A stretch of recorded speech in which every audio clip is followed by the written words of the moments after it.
사람들에게 이런 질문을 했다고 합니다.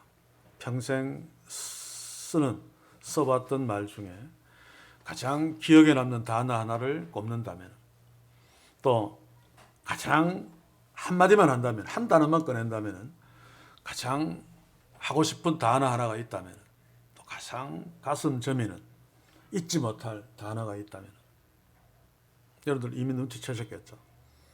물론 100%는 아닐 것입니다. 어떤 사람들은 코인이라고 할지도 모르고, 어떤 사람들은 또 뭐 돈이라고 할지도 모르겠습니다만, 대부분 어머니라고 한답니다.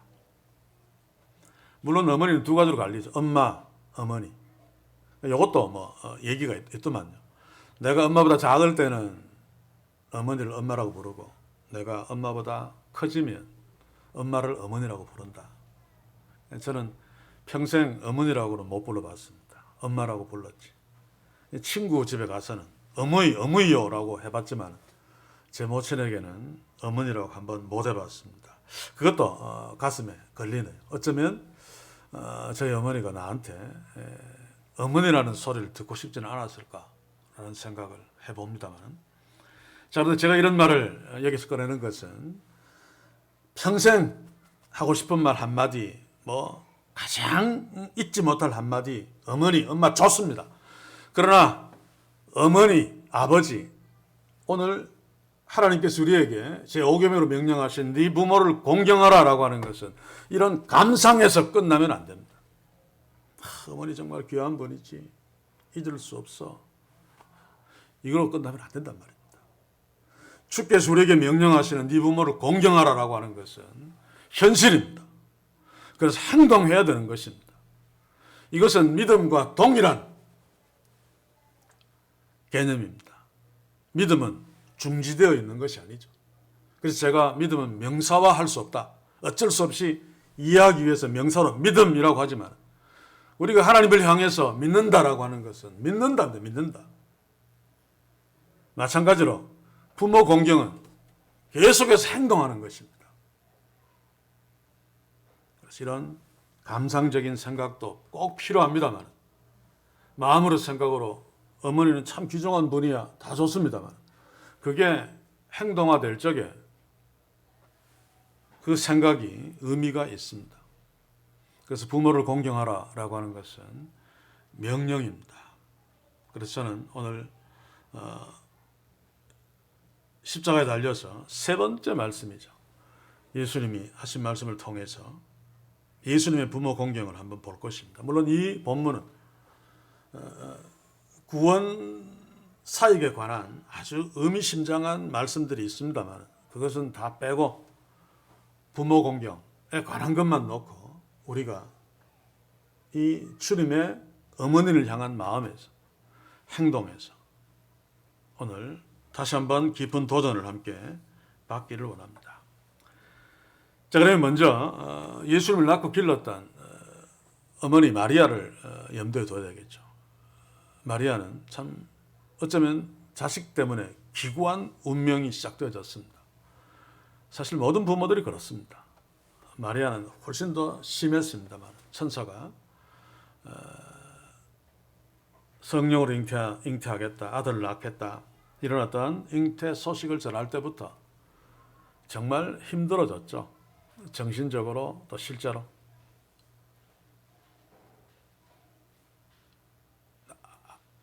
남자없이 임신하면 오늘 이 시대에도 세월이 많이 달라졌지만 천대당하고 무시당합니다만, 당시에는 궁극적으로는 죽을 수도 있습니다. 남편에게 버림받는 것은 가장 기본이죠. 요셉도 마리아를 버리려고 했습니다. 가족들에게도 버림받습니다. 동네 사람들에게도 버림받습니다. 자칫하면 돌에 맞아 죽을 수 있습니다. 율법이 정한 대로. 예수님 당시에는 그런 일들이 잘 일어나지 않았다 손치더라도 쫓겨나면 굶어 죽든지 기껏해야 창년으로 할 수밖에 없습니다.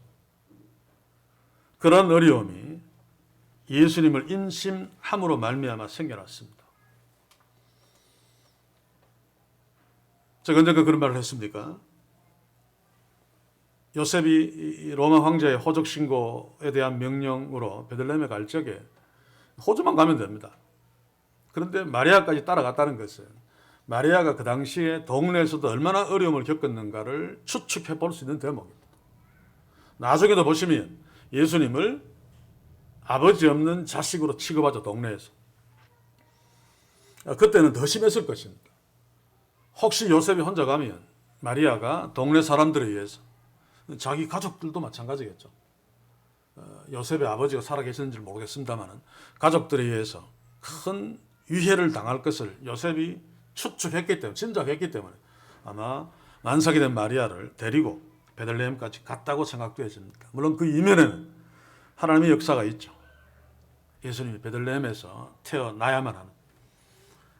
하여튼 그렇게 놓고 또 누가복음 2장 34절 35절을 보시면 시몬이 이런 말을 합니다. 마리아를 보고 보라, 이 아이는 이스라엘 중에 많은 사람의 패하고 흥함을 위하여 비방을 받는 표적이 되기 위하여 세움을 입었고 또 칼이 내 마음을 찌르듯 하리라. 이는 여러 사람의 마음의 생각을 드러내려 함이니라. 네가 잉태어 낳을 그 아이는 그 아이로 인해서 네 마음에 칼이 찌르듯 하리라. 그런 고통을 당할 것이다. 궁극적으로 오늘 우리가 볼 본문에서 그대로 성취되어지죠. 아마 그 과정 속에서도 예수님을 기르면서 마리아는 남이 알지 못하는 수많은 어려움들을 겪었을 것입니다. 그리고 예수님이 십자가에 달리실 적에 19장 25절 한번 봅시다. 예수의 십자가 곁에는 그 모친과 그 나머지는 뭐 읽을 필요도 없고 그 어머니가 옆에 섰었습니다. 아마 이런 심리적인 고통은 없을 것이라고 생각되어집니다. 세상에서 인간이 당할 수 있는 가장 큰 고통, 물론 예수님이 당하신 그 고통은 인간이 상상할 수 없는 고통입니다. 모든 인간의 죄를 다 뒤집어 쓰고 영원 전부터 함께 하셨던 하나님께로부터 저주를 받는, 그러나 단순한 인간으로 놓고 볼 적에 아마 마리아만큼 지금 고통당하는 자가 없을 것이라고 생각되어집니다. 죽어가는 아들 옆에서 마리아는 구원의 사역, 대속제물로 죽는다는 사실을 그때는 이해하지 못했을 것입니다. 로마의 대역 죄인으로 모든 사람들이 손가락질하고 있는, 십자가 팻말 위에는 죄패가 붙어있는 그런 아들이 십자가에 달려서 비명을 지르며 죽어가는 그 모습을 보고 있는 부모, 특히 여자인 어머니의 가슴 오죽했겠습니까? 그런데 이런 마리아의 극단적인 고통을 얼마든지 우리는 일반화시킬 수 있습니다. 우리의 어머니들에게. 물론 거기에 우리의 아버지도 포함되어집니다만. 그래서 저는 여기서 이 마리아의 그 반응, 모습을 보면서 참 세상에서 가장 강한 인류가, 가장 강한 종족이 어머니다. 자식을 위해서는 무엇이든지 할 수 있는 자가 바로 어머니죠. 제가 여자가 어머니가 당할 고통, 세상에서 이보다 더 큰 고통은 없을 거다. 아들이 죽어가는 현장. 그것도 죄수로. 그런데 여기에 보시면 그 모친 마리아의 반응을 전혀 기록하고 있지 않습니다. 막 울고 불고 막 했으면 기록했을 텐데 요한이 그냥 담담하게 슬픔을 삼키면서 그냥 아들이 죽어가는 모습을 지켜보고 있다고 추측할 수밖에 없죠. 아무런 다른 기록이 없으니까. 어떤 말씀도 하지 않으시고 침묵하면서 조용히 아들의 고통당하는 모습, 죽어가는 모습을 보고 있는. 왜 그랬을까요?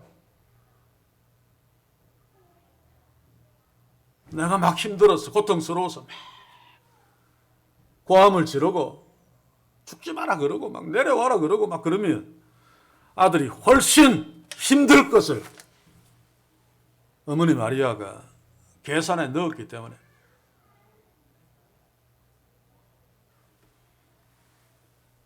피가 막 목구멍에서 막 넘어오는 상황이라 할지라도 아무렇지도 않은 것처럼 담담하게 아들의 죽음을 지켜보고 있는 그 마리아의 모습은 우리를 낳고 기르신 우리의 어머니의 모습입니다. 그런데 우리는 어머니의 이런 어떤 고통이나 이런 어떤 것을 모릅니다. 그죠? 왜냐하면 이 마리아처럼 자식들 앞에서 편하지 않으니까. 우리 때문에 당하는 고통, 우리 때문에 당하는 어려움들을 자식 앞에서는 편하지 않으니까 우리는 잘 모릅니다. 그냥 좀 고생했겠지. 내가 좀 애 좀 먹였으니까 좀 힘들었겠지. 그 정도입니다. 그렇죠? 그럼 우리는 오늘 이 예수님의 어머니의 모습에서 우리를 낳고 기르신 어머니를 주목해야 됩니다. 지금 계시지 않는다 할지라도 우리가 상상하지 못하는 고통을 우리 때문에 겪었음에도 불구하고 우리 때문에 그 고통을 편하지 않으시고 아무렇지도 않은 것처럼 마리아처럼 예수님 앞에 그저 담담하게 서 계신 것처럼 그렇게 우리를 위해 고통을 꿀꺽꿀꺽 그냥 입으로 삼키시며 살았다는 사실을 기억해야 됩니다. 그래서 뭐 그런 말도 있죠. 여자는 약하지만 어머니는 강하다. 어머니는 모든 인류 중에 가장 강한 존재. 그게 바로 우리 어머니고 나의 어머니라는 사실을 기억해야 됩니다. 자식을 위해서는 무엇이라도 할 수 있는. 그러니 오늘 전혀 없었습니다만은 한 가지 갑자기 저희 어머니 생각이 나는군요. 이 이야기는 아마 안 하실 것 같습니다. 제가 국민학교 때는 학교 대표 핸드볼 선수였습니다.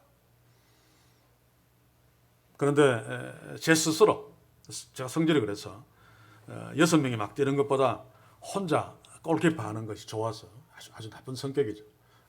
골키퍼를 했습니다. 대단히 잘했습니다.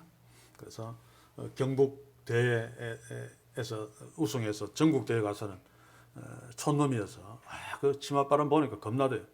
우리는 그냥 광목으로 된 새카만 추리링이 입고 올라가는데 거기에서는 엑스란으로 된 옷 입고 탁 폼 잡는데 기가 죽어서 예선 첫 경기에서 져버렸습니다만. 근데 제가 이제 방과 후에 연습하고 있는데 저희 모친이 제가 밥을 제대로 안 먹었던 건지 학교에 보러 그때는 잘 안 오는데 저를 만나러 저를 데리러 왔어요. 근데 먼 데서 오면서 제 모습이 보였겠죠. 근데 보는 순간에 제가 연습하는데 핸드볼 공이 땅에 닿으면서 바로 손가락을 쳐서 손가락을 부여잡고 뚫뚫 굴렀어요. 이런 일이 자주 일어납니다. 퉁퉁 부으면 또 나왔고 보통 시합할 때 장갑을 하나 끼고 하는데 누워서 이렇게 보니까 엄마가 막 뛰어오는 모습이 보였어요. 제 모친은 키도 작고 좀 몸도 좀 뚱뚱하고 잘 못 뜁니다. 근데 얼마나 빠르게 뛰어오든지 제가 확 쓰러지니까 뭔지 모르고 놀랐어요. 막 그렇게 아마 그때 생명을 다해서 뛰어왔을 것입니다. 이게 우리 어머니입니다. 우리는 잘 모릅니다. 표를 잘 내지 않으니까. 그래서 우리는 이런 어머니에 대해서 예수님이 마지막 순간에 십자가에 달려서까지라도 어머니에 대해서 어떻게 했는가를 보면서 우리의 도전, 우리의 부모 공경의 구체적인 내용으로 삼았으면 합니다. 26절 한번 봅시다. 예수께서 그 모친과 사랑하시는 제자 곁에 섰는 것을 보시고 그 모친께 말씀하시되 여자여 보소서 아들이니이다. 여자여, 엄마, 어머니라고 부르지 않고 여자여라고 부른 것. 우리 정서로서는 어색하죠. 그래서 많은 말들이 있습니다만은 그런데 군아이, 여자는 군이가 굉장히 존칭어입니다. 호칭이 군아이인데 이 시대에 어머니뿐만 아니라 여자들은 굉장히 천대를 받았죠. 그래서 여성을 극 높이는 극존칭어가 군아입니다. 그래서 이것을 어떻게 번역해야 될 것인가 문화의 차이 때문에 번역하기 어렵습니다. 제가 뭐 여사님 가장 나은 번역인데, 그래도 자기 엄마를 향해서 여사님, 우리 정서는 안 맞죠. 그런데 지금 예수님은 죽어가면서도 어머니에게 구나이라고 부른 것은 존경합니다. 극존칭어를 쓰면서 내가 이 상황에서도 어머니를 무겁게 여깁니다. 존중합니다. 높입니다. 이런 고백입니다. 네 부모를 공경하라 라고 하는 그 공경, 히브리어로 카바드입니까? 원래 뜻은 내장이라는 뜻입니다.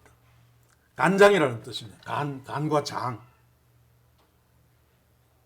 히브리어는 구체적으로 행동하는 언어인데 그게 뭔가 하면 무겁다라는 뜻이에요. 무겁다.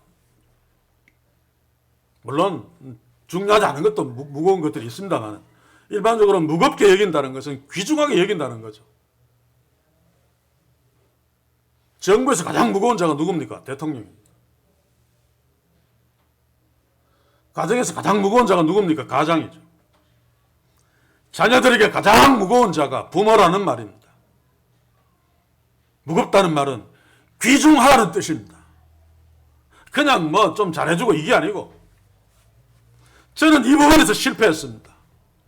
어릴 적에는 막 불효했습니다만 나중에 철이 들고 주님 앞에 다시 서고 그러면서 부모를 공경하려고 애를 썼습니다. 자주 이야기한 것 여러분들 아시죠? 서울로 올라가서는 두 분이 돌아가실 때까지 일주일 동안 한 번도 빠지지 않고 다 갔다는 거. 그리고 제 생활비에서 40%를 떼서 부모 생활비로 안 주면 안 되니까. 그런데 그것은 제가 생각해도 뭐 조금 잘한 것 같아요. 근데 그러면서도 늙어서 힘없고 그리고 지혜도 사라집니다. 나이 들면 그렇죠. 기억력도 사라지고. 그런 부모를 나보다 더 무겁게 여겨야 되는데 그렇게 여기지 못했습니다. 그냥 안 돼서 불쌍해서 나를 낳아주고 길러준 부모니까 그냥 그렇게 되었습니다. 그런데 하나님이 우리에게 하신 명령은 무겁게 여기라. 나이가 들면 세상 사람들이 다 가볍게 여깁니다. 길거리 지나가면 나이 든 사람 무겁게 여기는 사람 있습니까? 진짜 존중해주고 진짜 중요하게 여기는 사람 있습니까? 가볍게 여기는데 세상이 다 가볍게 여기는 거 늙으면 그거 다 받아들입니다. 그럴 수밖에 없으니까. 그런데 자기 자녀들이 다 성장하고 높은 자리에 있고 돈도 있고 해도 자기 자녀들 앞에 섰을 때만은 세상에서 가장 무거운 존재로 자식한테 떠납들림 받으면 부모가 얼마나 기쁘겠습니까? 지금 하나님이 제5계명에서 네 부모를 공경하라 라고 하는 게 바로 이것입니다. 무겁게 여겨라. 그런데 부모가 나이 들어서 젊었을 때는 자식이 공경 안 해도 괜찮습니다. 힘이 있으니까. 세상 사람들이 다 가볍게 여길 적에 내가 낳고 길러준 자식들마저도 나를 새털처럼 가볍게 여긴다면, 아니 세상 사람들보다 더 별볼이 없이 여긴다면 참 죽고 싶을 것입니다. 사랑하는 성도 여러분, 지금 부모님이 살아계신 지체들이 있다면 그냥 생활비도 해주고 어버이날 꽃다라주 선물하고 이거 다 해야 됩니다. 필요한 것인데 그것보다 중심에서 정말 귀중하게 여기는 나보다도 더 눈에 넣어도 아프지 않을 내 새끼보다도 더 무겁게 여겼는가 질문하면서 다시 한번 오늘 이 본문에서 하나님 우리에게 부모를 무겁게 여겨 공경해. 예수님은 지금 십자가에 달려서 어찌할 수 없는 상황에서도 내가 어머니를 무겁게 여깁니다. 정말 존중해요, 공경해요 라고 하는 표현을 하기 위해서 어머니가 아니라 구나이, 여사님, 여자여 라고 불렀다는 사실을 우리가 잊지 맙시다. 그리고 부모가 돌아가시고 없는 저 같은 자들은 주변에 나이 드신 분들 동일하게 만나면 가장 존중하며 무겁게 여기는 마음으로 대하는, 그래서 나이 든 사람이 내가 나에 의해서 무시당한다는 그런 어떤 마음을 갖지 않도록. 그러면 하나님께 깨집니다. 깨져. 이런 축복이, 부모를 무겁게 여기는, 부모를 공경하는 축복이 우리의 가정에, 우리의 부모 자식 간에 있기를, 풍성하기를. 그래서 부모가 밖에 나가서는 천대당하고, 천대당하는 것이 아니라 무시당하죠. 늙으니까 한 필요 없으니까. 그런데 자식 앞에만 서면 가장 존귀한 존재가 되는, 그래서 가장 기분 좋은 그런 마음을 부모님께 주는 우리 자녀들이 되는 축복이 있기를 주의 이름으로 간절히 소원합니다. 자, 그런데 부모를 이렇게 공경하는 거 참 중요한데, 무겁게 여기는 것, 또 경제적으로나 뭐든 다 돌봐드리는 참 중요한데, 사람들한테 왜 당신은 부모를 그렇게 소홀히 합니까? 라면 다 핑계가 있습니다. 이런 이유 저런 이유 때문에 내가 너무 살기가 어려워서 부모한테 용돈 못 줍니다. 부모도 지금 바지 죽고 막 그것도 못 줘서 굶어 죽는데, 내가 막 회사 일로 나란 일로 너무 공사다망해서 부모를 잘 돌아보지 못합니다. 그래도 뭐 돈은 줍니다. 그것은 부모를 무겁게 여기는 게 아니죠. 여러분, 부모를 무겁게 여기는 데는 비교 대상이 없습니다. 나란 일이 그렇게 중요합니까? 부모를 공경하는 것이 훨씬 더 중요합니다. 부모도 공경 못하는 개 같은 인간이 무슨 나라 일을 합니까? 제가 반표 지효원과 까마귀가 늙은 부모를 먹인다라고 하는 것 다시 보니까 까마귀는 그러지 않는데요. 짐승들은 부모의 은혜를 모르는 게 당연합니다. 그죠? 그냥 만든 거래요. 그러면 그렇지. 짐승이 짐승이지. 근데 인간이 부모를 자기를 낳고 길러준 부모를 무겁게 여기지 않는다면은 그 인간은 다른 거 못합니다. 다른 거 해도 그거죠. 부모도 모르는, 부모의 은혜도 모르는 개인데 개가 대통령 되고 개가 목사 되고 참 불행한 일이죠. 예수님도 십자가에서 온 인류의 죄를 대신해서 대속제물이 되는 그 상황, 얼마나 큰 일입니까? 어머니에 대해서 어떤 배려들을 무시해도 아무도 얘기할 수 없는 그 놀라운 일을 하면서도 어머니를 돌아보았습니다. 예수님 개인적으로 부모를 공경하는 것, 인류 전체를 구원하는 대속제물과 무게가 같습니다.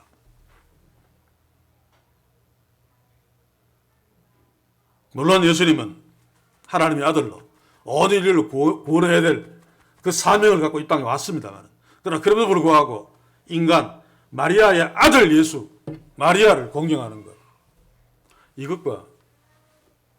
이것만큼 무게가 있단 말입니다. 우리가 이것을 놓치면 안 됩니다. 그렇지 않으면 세상 다른 일에 부모 공경은 2순위, 3순위 다 밀려가죠. 회사 일이 그 중요하다면 1순위가 2개가 되면 됩니다. 그렇지 않으면 2순위로 가든지, 이거 바꾸면 안 된단 말입니다. 부모 없었으면 나는 이 땅에 있지도 않은데, 무슨 회사에서 임원이 되고 그거 시작도 못했을 텐데. 사랑하는 성도 여러분, 부모 공경에 다른 어떤 이유가 없다는 사실을 꼭 명심해야 됩니다. 제가 어버이 주일에 되면 다윗의 부모 공경이라는 이야기도 한, 다윗이 그때 막 사울한테 쫓겨다니면서 자기 부하들도 한 3,400 되는 그 참 하기도 힘든데, 이제 여기서 이제 블레셋 쪽으로 들어가면 자기 부모는 틀림없이 사울한테 해코지 당할 것을 알고 위기 순간에도 부모를 다른 어떤 안전한 곳에 해놓고 자기 볼일을 봅니다. 그래서 다윗은 위대한 것입니다. 하나님이 사랑할 만하죠. 그냥 위대한 게 아닙니다. 가장 중요한 부모를 소홀히 여기지 않았기 때문에 다윗은 짐승이 아니라 하나님의 귀한 종인 거죠. 오늘 시대에 보면 제가 종종 예를 들면서 참 가슴 아파합니다만 목회 때문에 부모 내가 못 모신다. 목회가 더 중요하기 때문에 개 같은 소리입니다. 그렇죠? 어떤 교회는 이력서를 쭉 봐서 나이 드신 부모를 모시고 있는 목사는 제외시켜 버립니다. 교회가 부담이 된다는 개 같은 교회입니다.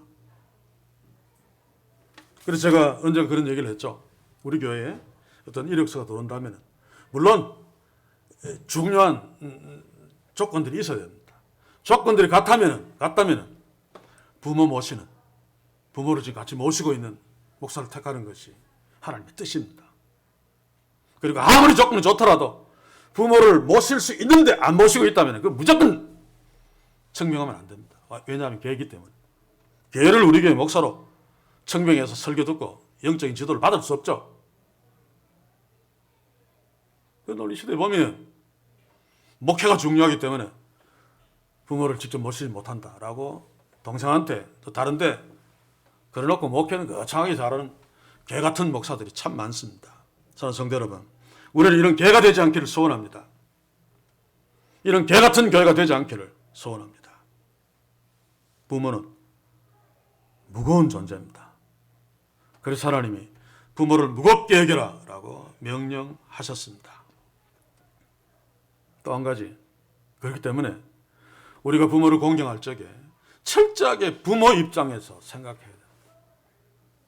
지금 예수님이 군하의 어머니라고 부를 수도 있는데 자식이 죽어가면서 엄마한테 어머니, 엄마 나 아파요. 엄마가 얼마나 괴롭겠습니까? 제가 LA 라마사막단에서 그런 얘기를 했죠. 일종의 감성일지 몰라도 하나님께 아버지라고 부르지 못한 것, 아버지가 자식이 죽는 모습을 보면서 너무 고통스러워할까 봐 자식이 죽으면서 아버지한테 아빠라고 부르면 가슴이 더 막 찢어질 것입니다. 엄마라고 부르면 엄마 더 미칠 것입니다. 저는 그렇게 생각합니다. 예수님이 그 위에서 어머니를 어머니라고 부르지 아니하고 여자여라고 부른 것은 어머니라고 부르면 엄마가 너무너무 고통스러워할까 봐. 어머니 입장에서 부르고 싶은 어머니를 부르지 않고 어머니 입장에서 여자여라고 예수님이 마리아를 불렀을 것이라고 여겨집니다. 굉장히 중요한 것입니다.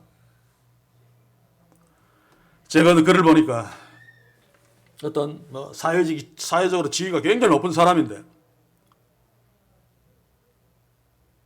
나이 드신 어머니가 한 분 있습니다.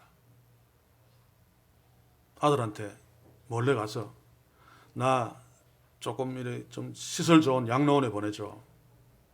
사실 며느리 때문에 못 살겠어. 너무 막 나를 그래서 근데 거기 가서 살 테니까 내 네 탓 안 할게. 그러니까 그 아들이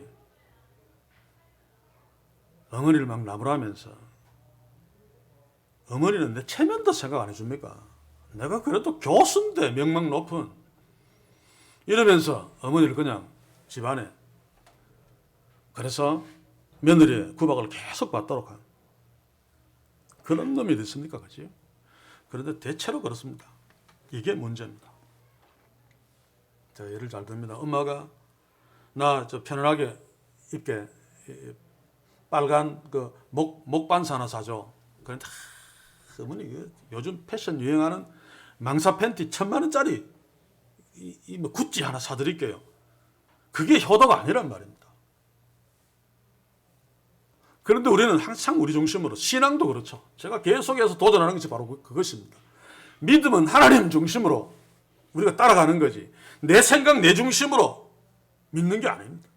교회 공동체를 운영하는 것도 주의 몸된 교회를 섬기는 것도 내 기분 내 생각대로 내 가치관으로 섬기는 것이 아니라 항상 하나님의 말씀 하나님 중심으로 부모 공경도 마찬가지죠.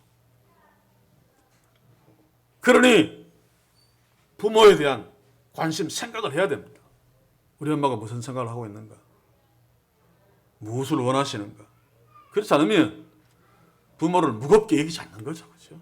무겁게 여긴다면 부모 입장에서 부모가 원하는 그런 어떤 효도를 할 수 있을 것입니다.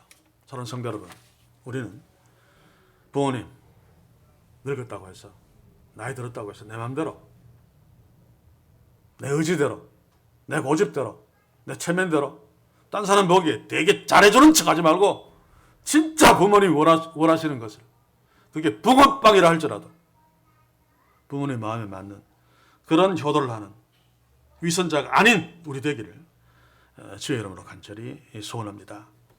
자, 그리고 마지막으로 부모 공경은 행동이라고 그랬는데 실제로 부모의 육체적이나 모든 부분을 도와주어야 됩니다. 늙으면 경제력이 없어집니다. 그렇죠? 건강도 사라집니다만 실제적으로 경제적인 뒷받침, 부모에게 먹고 사는 걱정을 해줘도 돼. 자식들이 뻔히 있는데 이 부분은 참으로 중요합니다. 예수님을 보십시오. 27절을 봅시다. 그 제자에게 이르시되 보라 네 어머니라. 사도 요한한테 굳이 12제자 있고 예수님의 친동생 4명이나 있고 또 아마 여동생도 있었을 것입니다. 그런데 사도 요한에게, 전생에 의하면 사촌 동생일 수 있습니다. 사도 요한의 이모가 마리아일 수 있습니다. 그런 친동생들이 있습니다. 그런데 사도 요한에게 어머니를 맡깁니다. 이유가 뭘까요? 실제 어머니의 생활에 이 사도 요한이 가장 적절하다고 판단했기 때문에 그렇게 했을 것입니다. 1차적으로 믿음 면에서도 사도 요한이 가장 뛰어납니다. 그렇죠? 사랑의 사도 아닙니까? 요한 1서 보시면 그 풍성한 사랑으로 점철된 아주 아름다운 인격, 아마 마리아 잘 모실 것입니다. 그리고 예수님을 구원자 이상으로 신뢰했던, 자, 그런데 예수님의 동생들은 예전에 마리아도 그랬습니다만 죽고 부활하기 전에는 예수 믿지도 않았습니다. 그렇죠? 미친놈이라고 생각하고 자기 형님 예수를 잡아서 동대로 끌고 가려고도 했죠. 나중에 예수 믿었습니다만 사도 요한만큼 했겠습니까? 진짜 믿음은 진짜 부모 공경하고 연결되어집니다. 왜냐하면 하나님의 무거운 명령이기 때문에. 그리고 십자가 앞에서도 다 도망가는데 사도 요한은 어머니 마리아를 모시고 십자가 앞에 같이 왔습니다. 이보다 더 신뢰할 만한, 어머니를 맡길 만한 사람이 어디 있겠습니까? 그런데 여기서 끝나지 않습니다. 아무리 신뢰가 그래도 이 요한이 좀 거지면 부모님 잘 못 모시죠. 그런데 사도 요한은 경제적인 능력이 있는 자입니다. 부자 선주의 아들이었죠. 또 제사장 가야바와 자기 집안이 굉장히 친했습니다. 그래서 베드로가 가야바의 마당에 들어갈 때 사도 요한의 백으로 들어갔습니다. 그러니 경제적인 능력은 틀림없이 있을 것입니다. 예수님은 그것도 계산했을 것입니다. 그래서 사도 요한에게 맡겼습니다. 세 번째는 시간입니다. 사도 요한은 가장 어립니다. 그래서 가장 오랫동안 부모를 모실 수 있는, 어머니보다 먼저 덜컥 죽어버리면 큰일 나죠. 그렇죠? 사는 성도 여러분, 십자가상에서 극단적인 고통으로 죽어가면서도 지금 제가 이야기한 것이 이게 제 상상에서 나온 얘기가 아니고 실제로 그럴 것입니다. 왜 하필이면 사도 요한인가? 이런 거 다 배려하신 것이죠.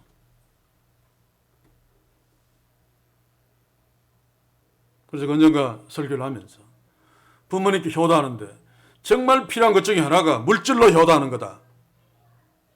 나이 드신 어머니들 뭐 그런다 그러대요.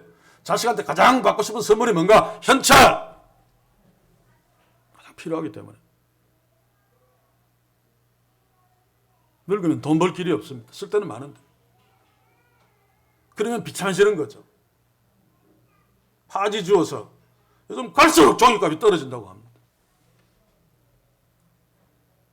여러분들은 나이 드신 부모에게 얼마나 경제적인 뒷받침을 하고 계십니까? 마음으로. 거기에 돈이 안 가면 그 마음은 가짜입니다. 돈으로는 잘해주고 돌아보지도 않고 별로 신경도 안 쓰고 그것도 돈으로, 그 돈은 가짜입니다. 무겁게 여기는 마음이 있으면 돈이 따라가죠.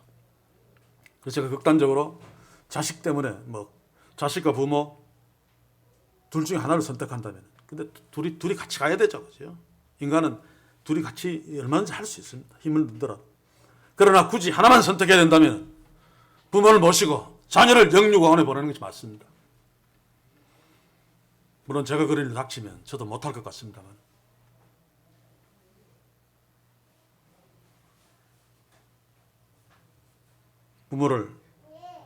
부모의 생활을 돌아보는 것은 자식들이 반드시 해야 되는 것입니다.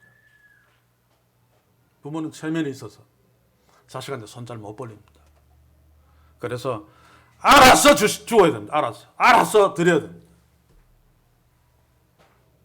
사랑하는 성도 여러분, 예수님 십자가상에서 사도 요한에게 어머니를 맡기면서 오래 살 것, 또 경제적인 능력이 있고 또 사랑이 넘치니까 어머니를 잘 모실 거야 라고 생각한 그 조건들을 염두에 두고 우리가 사도 요한처럼 경제적인 능력은 별로 없다 할지라도 물질적으로 어머니를 모시고 부모를 섬기고 또 믿음 안에서 나오는 사랑으로 부모를 섬기고 또 부모 공경하면 오래 산다 그랬으니까 열심히 건강 챙겨가지고 부모보다 먼저 죽지 아니하고 부모를 잘 섬겨서 장례식까지 잘 치르는 그런 우리 자녀가 되는 축복이 있기를 또한 주의 이름으로 간절히 소원합니다. 자, 이제 결론을 내립시다. 27절을 다시 봅니다. 그때부터 그 제자가 자기 집에 모시니라. 요한은 예수님의 명령대로 어머니를 마리아를 자기 집에 모셨다. 전생에 가면 사도 요한은 마리아가 소천할 때까지 정말 잘 모셨다고 합니다. 그래서 순교도 피했다고 합니다. 이거는 뭐 사실로 입증되지는 않았지만 다른 사도들은 뭐 선교한다고 막 나가서 막 밖에 소개했다가 여기서 죽고 저기서 순교 막 했지만 사도 요한은 예수님이 명령하신 부모를 공경하는 마리아를 섬긴 것이 1차적인 것이었기 때문에 마리아 때문에 밖에도 못 나가고 계속 마리아 섬기다가 순교하는 길도 피하고 다 피했다고 합니다. 전승입니다만 중요하죠, 그렇죠? 그러다가 나중에 모친 마리아가 소천하고 난 뒤에 그때부터 나와서 일하다가 잡혀가지고 밤모섬에 유배되어 100살 동안 살면서 요한계시록까지 쓴 요한복음, 요한 1서, 2서, 3서, 요한계시록까지 쓴 놀라운 복을 누렸습니다. 실제로 부모를 공경하면 이 땅에 장수하리라 라고 하는 실제적인 복을 받았죠. 그 당시에 100세년까지 살았으니까. 그 당시에 평균 수명이 20세가 안 되었습니다. 태어나자마자 죽는 사람은 다 다쳐서 평균 잡아야 되죠. 우리나라도 6.25 사변 전에 보니까 평균 수명이 24세밖에 안 되었어요. 그때 어릴 때 죽지 않고 3, 40까지 올라가면 40, 한 50까지 대부분 사는 정도였죠. 근데 요한은 100세까지 살았습니다. 어쩌면 하나님이 장수하는 축복을 주셨기 때문일지 모르겠습니다. 물론 땅에서 장수하리라고 하는 말이 꼭 물리적으로 육신적으로 오래 살고 땅 많이 차지하고 그것만을 말하는 것은 아닙니다. 더 본질적인 의미가 있는데 그래도 불구하고 고대 사람들은 그렇게 생각했죠. 물론 사도 요한은 오래 사는 만큼 더 어려움을 겪었습니다만 그럼에도 불구하고 주께서 약속하신 대로 100살까지 살면서 주의 귀한 일들을 감당하다가 소천했습니다. 사랑하는 성도 여러분, 우리를 낳아주고 길러준 부모를 가장 무겁게 여깁시다. 아무리 작은 일을 한다고 할지라도 부모 입장에서 생각하고 부모 뜻에 따라 부모를 공경할 수 있길 바랍니다. 그리고 말뿐만 아니라 마음뿐만 아니라 실제로 부모님을 섬깁시다. 자녀보다 더 무거운 무게로. 이게 하나님 우리에게 하신 명령입니다. 성경은 세상이 악해지면 부모 공경 없어집니다. 요즘 시대만큼 자기 중심적인 시대가 어디 있습니까? 이기적인 시대, 내밖에 모르는 시대. 지 새끼마저도 이제는 자기한테 걸거치면 그냥 구박하고 죽여버려. 이런 시대에 하나님이 기대를 걸고 주목하고 관심 갖는 것은 하나님의 자녀들입니다. 교회 공동체입니다. 우리가 부모 공경함으로 부모님이 기뻐하시겠지만 가장 기뻐하시는 분은 하나님이십니다. 네가 그래도 나를 하나님으로 여기는구나. 내가 아들 예수를 십자가에 매달아 그 큰 희생을 하면서 너를 내 자녀 삼았는데 그래 너는 그래도 개같이 살지는 않는구나. 하나님이 가장 기뻐하십니다. 사랑하는 성도 여러분, 개같이 살지 맙시다. 부모 공경은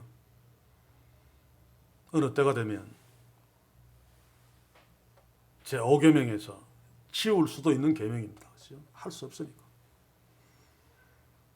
물론 우리는 낳아주고 길러준 부모뿐만 아니라 우리 믿음의 지체들 공동체 안에서 나이 드신 분들은 다 5계명에 해당되어집니다. 그래서 무겁게 여기고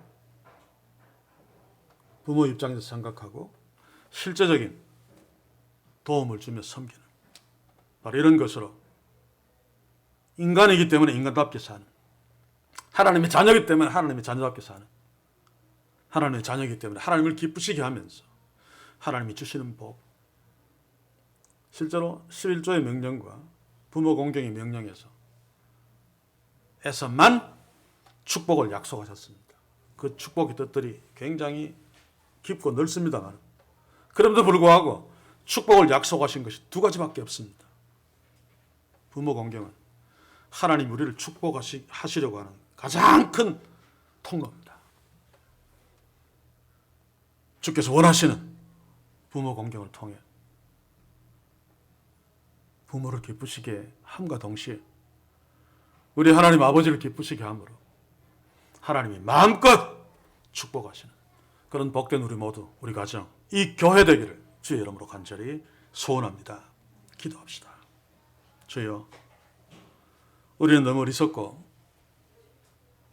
때로 너무 이기적이어서 일에 바쁘다 보면 또 자녀들 키우다 보면 부모는 우리의 마음속에, 머릿속에, 때로는 기억 속에서까지 다 사라져 버립니다. 어떤 때는 귀찮게까지 여겨지기도 합니다. 주여 불쌍히 여겨 주옵소서.